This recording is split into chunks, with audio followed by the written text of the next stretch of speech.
Right now, somewhere above you, a commercial jet is cruising at 35,000 feet, with engines capable of pushing it significantly faster.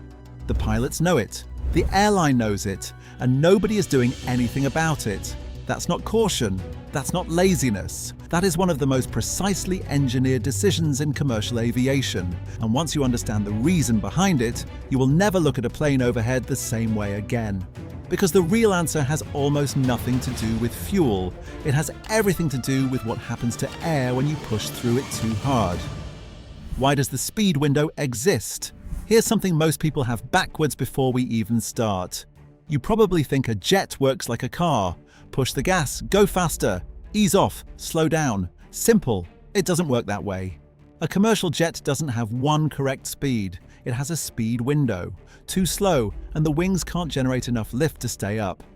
Too fast, and the plane starts fighting itself. Pilots have to stay inside that window the entire flight, and the gap between those two limits is a lot tighter than most passengers ever realize. Now here's the part that surprises people. The top of that window has nothing to do with engine power. The engines on a modern airliner are extraordinary machines. A single Rolls-Royce engine on an Airbus A350 pushes out over 70,000 pounds of thrust. A Boeing 777's engines are in the same league. That power could absolutely push either plane faster than it ever flies in real service. So why don't they? Because the thing blocking a higher cruise speed isn't horsepower, it's physics. The engines aren't the ceiling, the air is. What happens to air up there? So what's actually happening up there, 6 miles above the ground? The air at cruise altitude is thin, about 1/3 as dense as the air you breathe at sea level. That's not a problem, that's the whole point.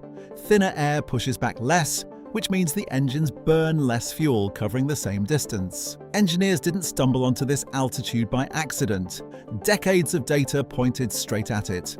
But that same thin air creates a problem that doesn't exist on the ground. To understand it, you need to think about what a wing actually does. A wing doesn't just cut through air, it shapes the air around itself. The top surface is curved, the bottom is flatter. That shape forces air traveling over the top to move faster than the air moving underneath. That speed difference is what creates lift. It's the only reason a plane carrying 300 people stays in the sky at all. Here's where it gets strange. Think about water moving through a wide canal. Steady, calm, predictable. Now squeeze that same water through a pipe half the size. It doesn't slow down, it speeds up, turning chaotic and rough. Air over a curved wing does exactly the same thing. The curve is the squeeze. The air accelerates.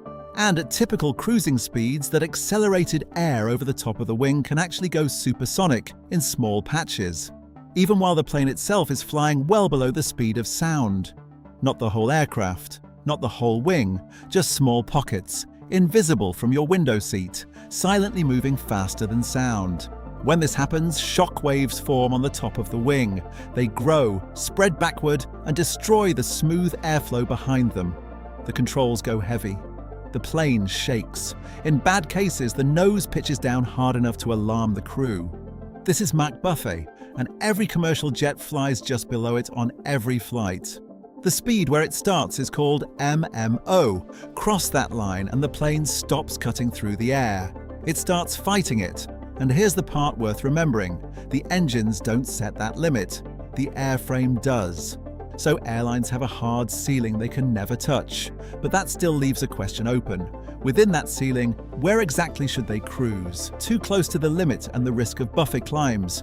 Too far below it and the flight becomes slow and expensive.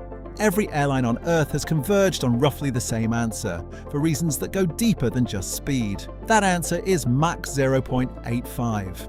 So now you know what sets the ceiling, but that still doesn't explain why every airline on Earth cruises at the exact same speed. Not close to the same, the same. That answer is more precise than you'd expect, and it's coming up next. Why does Mach 0.85 become the answer? Mach 0.85 simply means the aircraft is moving at 85% of the speed of sound, roughly 560 miles per hour at cruise altitude. not supersonic, not even close to the MMO ceiling, but precisely far enough below the shockwave threshold to stay in smooth, stable, efficient flight. Think of it like a long-haul truck driver who's learned that 65 miles per hour is the sweet spot on the highway. Not the fastest the engine can go, just the speed where fuel, mechanical wear, and stress all cost the least combined. Push faster, and things break down sooner. Drop too slow, and you're burning more fuel just to stay moving. A commercial jet has that exact same sweet spot on its drag curve. Fly too slow, and the wings have to tilt at a steep angle to generate lift, which creates drag. Fly too fast, and shockwaves appear and pile on an entirely new layer of resistance. But right at Mach 0.85, everything converges. Fuel burn stays low. The airframe isn't being overstressed. Passengers feel nothing. The pilots stay in full control. That convergence isn't a coincidence. It's the answer that generations of aerospace engineers kept arriving at across decades of testing, calculating, and refining. Every variable, fuel consumption, structural loading, passenger comfort, controllability, pointed to roughly the same number, and that number is what you're flying at right now. What does speed cost over time? But fuel isn't the only cost that speed drives up. There's a hidden one that never shows up on a single bill, but adds up to an enormous number over time. Every time a commercial jet climbs to cruise altitude, the body of the plane expands slightly. The air outside is so thin that the air inside pushes outward against the walls of the aircraft, like a balloon being slowly inflated. Every time the plane lands, it shrinks back to normal. One flight, one cycle. A typical jet is built to handle around 75,000 of those cycles across its entire life. Now here's where speed enters the equation. Flying faster doesn't just burn more fuel, it also puts more pressure on the aircraft structure with every single flight. And that pressure builds up over time. Parts wear out faster than expected. Checkups have to happen sooner.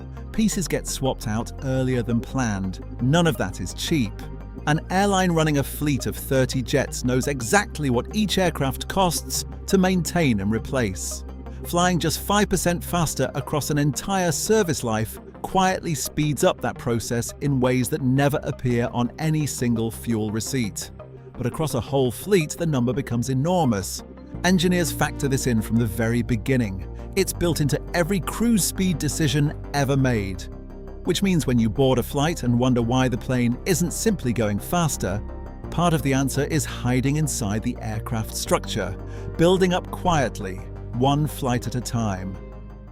How did aviation learn this? The plane you see in the sky isn't being slowed down on purpose. The engines are powerful enough to go faster, the pilots know how to push it. But the frame of the aircraft, the way air resistance grows with speed, the stress that builds up inside the structure flight after flight, and the speed limit displayed right there in the cockpit, they all point to the same number, and that number always wins. People have been figuring out this balance since 1952, when the de Havilland Comet became the very first commercial jet. Those early planes were exciting and fast. But going that fast created problems no one had dealt with before. Crashes happened. Engineers studied what went wrong. Each new generation of aircraft, the 707, the 747, the 787, became a better answer to the same basic question: how fast can we fly before the plane starts falling apart? The Boeing 787 took that question further by swapping aluminum for carbon fiber in the body of the plane. Carbon fiber is lighter and doesn't crack and weaken the way metal does after thousands of flights.